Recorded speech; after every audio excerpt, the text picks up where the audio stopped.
Hi friends, இன்றைக்கி என்னோடய கிச்சனில் நான் உங்கள் கூட ஷேர் பண்ண போகிறது போன வீடியோவில் நம்ம பார்த்த அந்த வத்த குழம்புக்கு நல்ல ஒரு சைட் டிஷ்ஷாக நான் செஞ்ச இந்த அவியல்.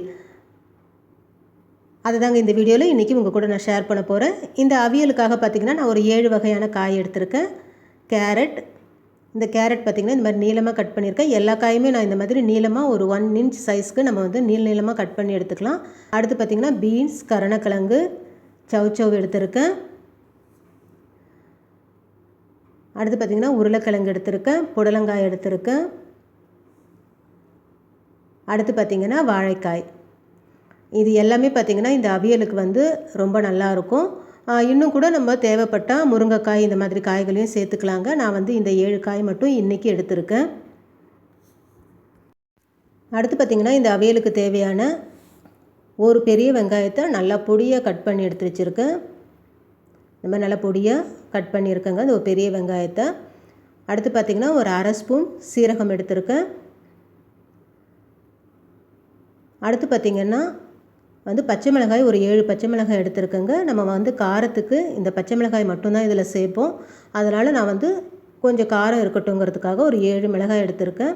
அடுத்து ஒரு தேங்காய் பத்தை ஒரு சைஸ் எடுத்திருக்கேங்க. அடுத்து பார்த்திங்கன்னா இந்த அவியலுக்கு தேவையான தயிர் பார்த்திங்கன்னா நல்லா திக்காக இந்த மாதிரி வந்து நல்லா திக்காக இருக்கிற மாதிரி தயிராக இருக்கிறது இந்த அவியலுக்கு ரொம்ப நல்லாயிருக்கும். ஸோ நல்லா வந்து திக்கான தயிர் எடுத்திருக்கேன். அடுத்து இதுக்கு தேவையான கருவேப்பிலை கொஞ்சம் எடுத்திருக்கேங்க.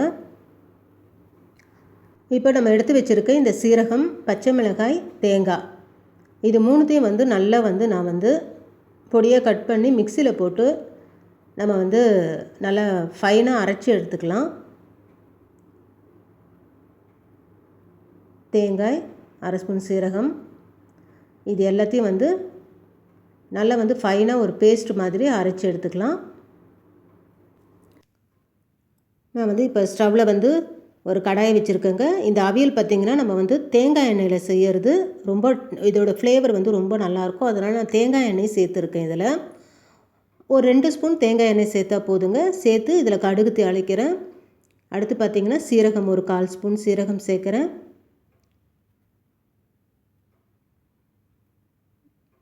சேர்த்து கொஞ்சமாக கருவேப்பிலை சேர்த்து இந்த தேங்காய் எண்ணெயில் இந்த சீரகம் பொரியும் போது பார்த்திங்கன்னா இந்த ஃப்ளேவர் வந்து ரொம்ப நல்லாயிருக்கும்.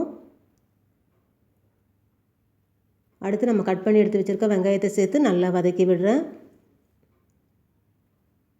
எண்ணெய் ஜாஸ்தியாக கூட விட வேணாங்க. இந்த அவியலுக்கு ஒரு 2 ஸ்பூன் தேங்காய் எண்ணெய் விட்டால் போதும். நம்ம இறக்கும்போது ஒரு 2 ஸ்பூன் எண்ணெய் நம்ம வந்து மேலக்க விடணும். ஸோ தேங்காய் எண்ணெயும் ரொம்ப அதிகமாக செலவாகாது. இந்த வெங்காயம் நல்லா வதங்கினதும் நம்ம எடுத்து வச்சுருக்க அந்த கேரட், புடலங்காய், பீன்ஸ், அடுத்து பார்த்திங்கன்னா உருளைக்கிழங்கு, அடுத்து வாழைக்காய், அடுத்து பார்த்திங்கன்னா கருணைக்கிழங்கு,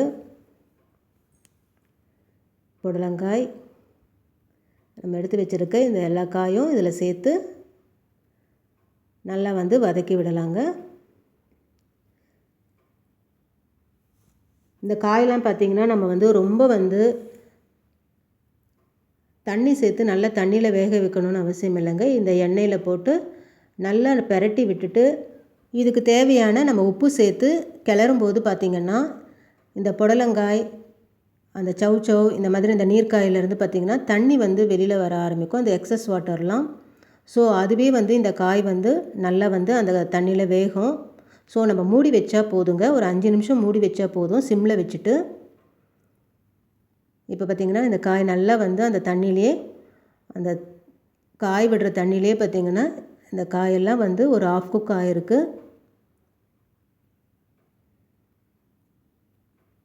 இந்த மாதிரி இந்த காய் வந்து நல்லா வதங்கி வந்ததுக்கப்புறம் நம்ம அரைச்சி எடுத்து வச்சுருக்க அந்த தேங்காய், பச்சை மிளகாய், சீரகம் பேஸ்ட்டாக அரைச்சி வச்சுருக்கிறது இதில் சேர்க்கலாம்.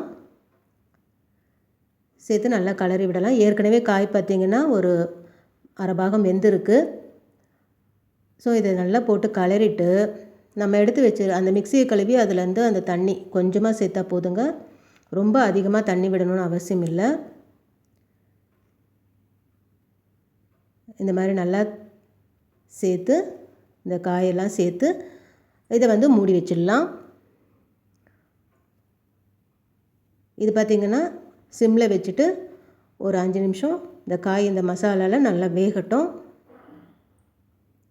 இப்போ பார்த்திங்கன்னா இந்த காய் வந்து நல்லா வெந்துடுச்சுங்க. இந்த மசாலாவில் இதில் இருக்கிற இந்த தண்ணியெல்லாம் போய் இந்த காய் நல்லா வெந்திருக்கு.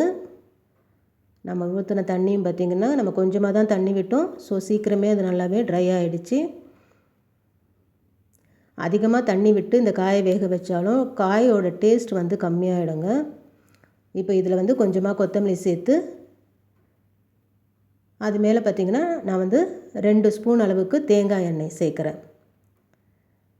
அப்படியே ராவாக மேலே அந்த தேங்காய் எண்ணெயை நம்ம 2 ஸ்பூன் விட்டு ஸ்டவ்வை ஆஃப் பண்ணிவிட்டு மூடி வச்சிடலாம்.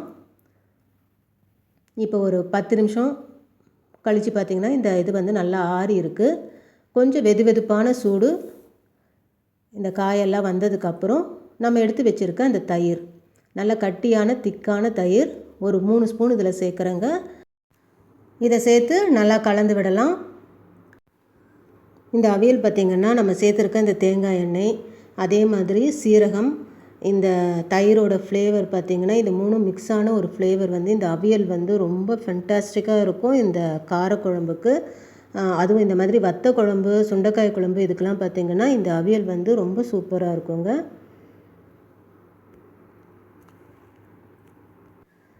இப்போ சூப்பரான என்னோடய லன்ச் மெனு ரெடியாக இருக்குங்க. நல்லா சூடான சாதம், அடுத்து பார்த்திங்கன்னா நம்மளுடைய இந்த பச்சை சுண்டைக்காய் குழம்பு, அடுத்து வந்து அதுக்கு வந்து சூப்பர் சைட் டிஷ் இந்த அவியல், நல்ல ஒரு பருப்பு ரசம், அடுத்து பார்த்திங்கன்னா ஒரு மிளகு அப்பளம். இது பார்த்திங்கன்னா ரொம்ப சிம்பிளான லன்ச் மெனுவாக இருந்தாலும் இந்த காம்போ வந்து ரொம்ப அட்டகாசமாக இருக்குங்க. இந்த குழம்பும் அவியலும் இந்த பருப்பு ரசம், அதுக்கு வந்து ஒரு அப்பளம், இதுவே வந்து சூப்பரான ஒரு லன்ச் காம்போ. கண்டிப்பாக நீங்களும் உங்கள் வீட்டில் ட்ரை பண்ணி பாருங்கள். இந்த வீடியோ உங்களுக்கு பிடிச்சிருந்தால் லைக் பண்ணுங்கள், கமெண்ட் பண்ணுங்கள், ஷேர் பண்ணுங்கள் ஃப்ரெண்ட்ஸ். மறக்காமல் சப்ஸ்கிரைப் பண்ணுங்கள். தேங்க்யூ.